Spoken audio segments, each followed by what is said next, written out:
Nagka-allergy, LBM at nilagnat at inspeksyon na masiselang bahagi ng katawan.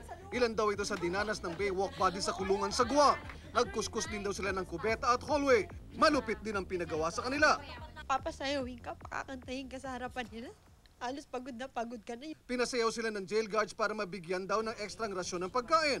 Minsan pinapagsayaw kami kahit maraming tao na, alam mo yung parang hindi mo ma-appreciate na natutuwa sila eh. Parang pinaglalaroan ka lang nila. If you want chocolate, sayaw muna kayo or dance, sayaw yung ano nyo. So, ginawa namin for fun. Pero mahirap kasi para kay Lax lang ibigay namin. So, ginawa namin. Walang magagawa, nandun tayo. Nagmukha daw silang patay gutom sa bilangguan. Yung plastic, pag may naririnig na kami. So, kami, pumupunta na kagad kami doon sa may selda.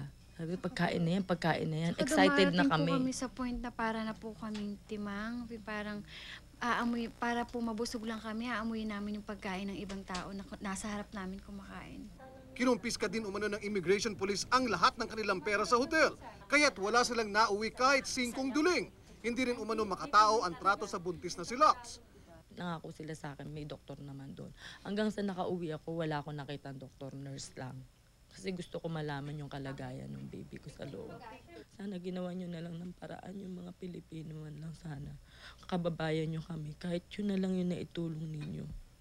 Nagulat ang Philippine Consul sa Guam na si Teresita Mendiola sa mga revelasyon ng Baywalk Buddies. Kaya't hinikayat niya ang grupo na gawing formal ang kanilang reklamo para isumite sa Guam Detention Facility for Women. Don't treat me like an animal. Treat us a human being. Please. And next time, don't do that to, Filipina people or Filipino people. Because we're the same. We are human being. Mario Dumawal, Patrol ng Pilipino.